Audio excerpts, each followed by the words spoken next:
Topik kita hari ini adalah membahas healthcare dan farmasi sektor.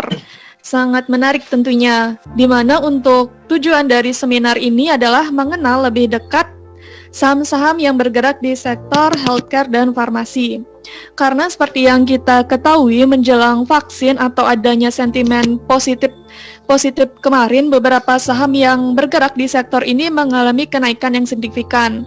Namun belakangan ini ketika vaksinasi sudah dilakukan, beberapa saham yang bergerak di sektor ini mulai berguguran, bahkan ada yang sampai menyentuh ARB.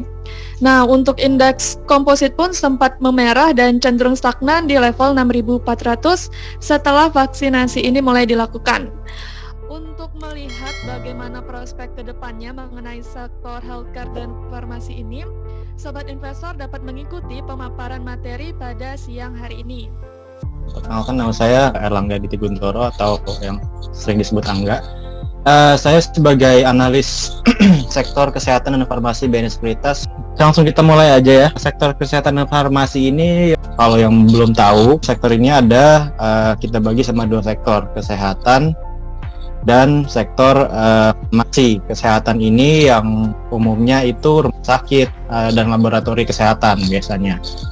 Contohnya kalau di kesehatan itu ada Mitra Keluarga, Hermina, Siloam, terus ada apa lagi ya? Ada Prodia, ada Metro Healthcare. Terus kalau di farmasi itu yang ada hubungannya sama obat-obatan. Jadi contohnya Kimia Farma, yang Indofarma yang teman-teman mungkin udah tahu, dan mungkin sebelum ARB berkali-kali ini udah menikmati hasilnya ya. Terus ada Kalbe Farma, ada Sido Muncul, ada Soho. Terus ada apa lagi ya? Ada Papros, ada Merck, ada Temposcan Pacific dan seterusnya. Sekilas tentang industri. Jadi di industri kesehatan ini ya sama seperti industri-industri lainnya punya kelebihan dan kekurangan. Jadi industri yang masih dalam tahap pertumbuhan dan berkemampuan untuk terus tumbuh. Jadi kita harapannya sih ke depannya akan berkembang terus gitu, sesuai dengan poin kedua ini, kemajuan teknologi, dan ini akan mempercepat inovasi dan pertumbuhannya pun juga jadi lebih cepat gitu. Kalau misalnya dilihat dari negara-negara yang sudah maju, ini kita lihat memang teknologi itu memang erat ya, ada hubungannya sangat erat sekali sama kesehatan dan farmasi terutama gitu. Nah, mungkin yang teman-teman tahu juga, kita ini Indonesia mempunyai negara tetangga yang kuat sekali dalam segi kesehatan dan farmasi, yaitu Singapura dan Malaysia, di mana Singapura itu adalah nomor satu negara yang dituju dari segi kesehatan gitu, karena memang di dunia memang mereka nomor satu gitu. Malaysia pun juga. Nah, jadi kita ini sebenarnya masih lumayan ketinggalan ya, tapi nggak ketinggalan itulah gitu. Cuman dari segi infrastruktur dan segi teknologi kita masih lumayan ketinggalan. Dan sebenarnya sih kalau dilihat dari valuasi menurut saya juga ini sebenarnya salah satu industri yang valuasinya udah cukup mahal gitu. Nah, jadi sekarang juga yang teman-teman mungkin udah tahu atau yang belum tahu, kita ini ketergantungan bahan baku obat itu masih sangat tinggi sekali. Itu lebih dari 90% ya, jadi ketergantungan kita. Dan memang mulai tahun 2020 itu kita masih ada di sekitaran 94-95%. Nah, dan juga ada rasio-rasio penting ya di Indonesia ini yang menurut kita juga jadi ukuran penting dalam kemampuan kesehatan kita gitu. Contohnya di sini ada jumlah dokter. Kita itu masih sangat kecil sekali per seribu populasi ya, per 1.000 orang di negara ini. Jadinya kita lihat di tabel yang di kanan bawah itu, jumlah dokter per 1.000, kita lihat di Jakarta itu masih paling banyak. Mulai dari jumlah dokter ya, kita memang masih kekurangan di jumlah dokter di Indonesia. Jadi jumlah dokternya ini itu kita masih rendah di daerah luar Jakarta. Jadi di Jakarta itu kita bisa lihat di 0,6, 0,7, 0,3. Ini untuk dokter umum, spesialis dan spesialis gigi. Jadi saya ngelihatnya sih memang masih under penetrated ya. Jadi marketnya itu di luar Jakarta masih kurang penetrasi. Nah, setelah itu jumlah tempat tidur. Akhir-akhir ini kita tahu kalau kita tuh masih kekurangan jumlah tempat tidur dari rumah sakit. Kita itu sekarang masih ada di 1,2 tempat tidur per 1.000 populasi. Itu jauh masih di bawah standar WHO di per 1.000 gitu. Nah, jadinya kita lihat juga ini masih menunjukkan market yang belum terpenetrasi di luar Jawa gitu.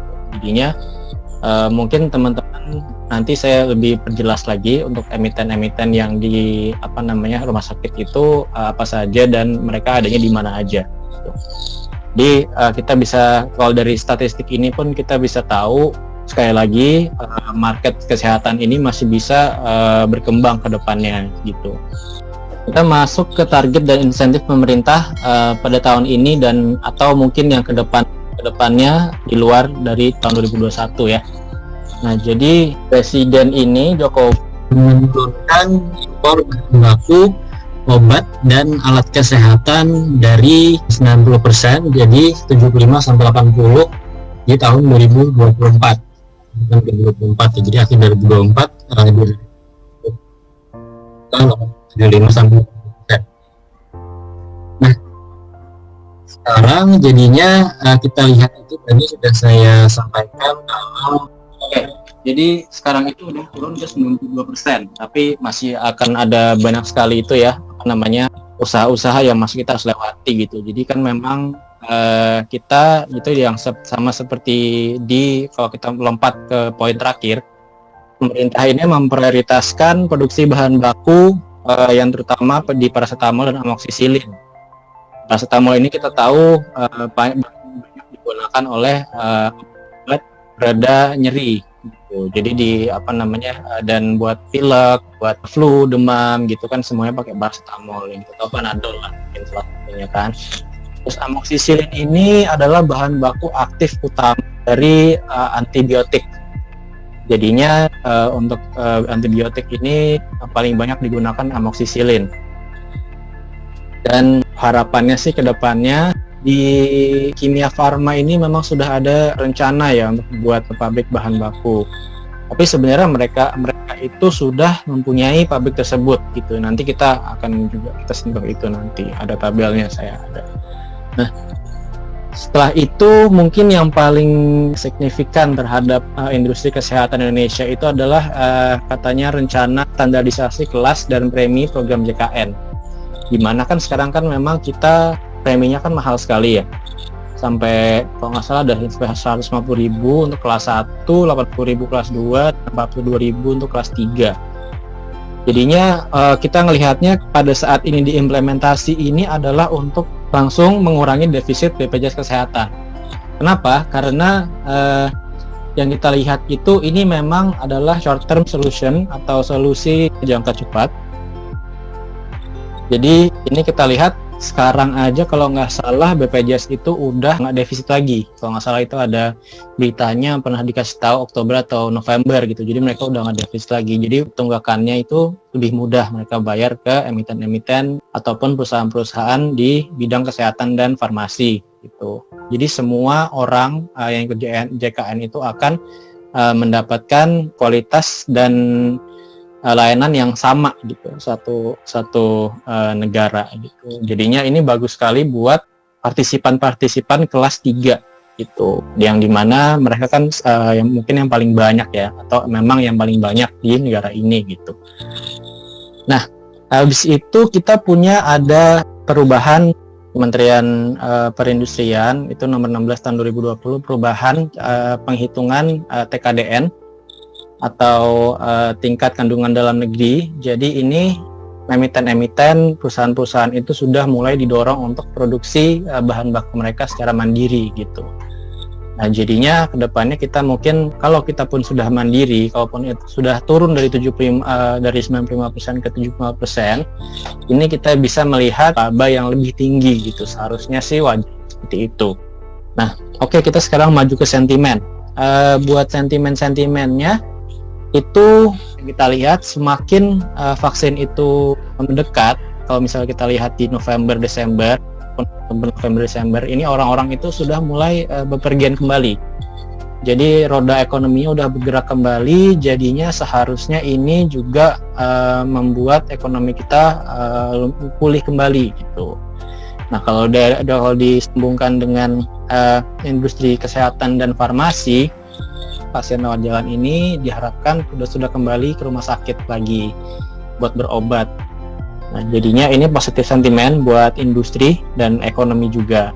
Nah, setelah itu kurangnya dan rendahnya tempat di rumah sakit ini kita lihat sebagai kesempatan buat emiten-emiten kesehatan untuk berkembang gitu. Jadinya kita lihat itu emiten-emiten rumah sakit, contohnya seperti Mitra Keluarga, Hermina, ini akan makin didorong untuk ekspansi dan menambah tempat tidur mereka gitu. Kita melihatnya ini opportunity buat mereka lebih berkembang lagi gitu.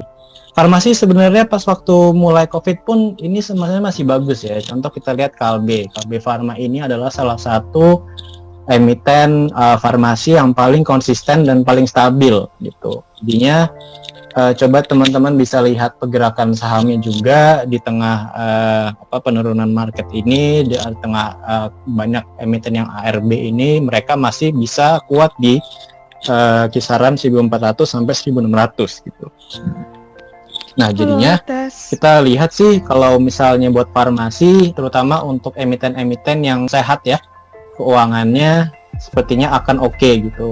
Malah buat farmasi ini harusnya sentimen ini akan terus berlanjut ya, karena kita lihatnya tahun 1918 ini kan ada Spanish flu ya, atau flu Spanyol. Dan jadi flu Spanyol ini sekarang itu banyak yang bilang kalau influenza biasa ini adalah cicitnya flu Spanyol 1918 gitu. Jadinya kita ini selama ini udah hidup bareng penyakit yang udah dari dulu adanya gitu.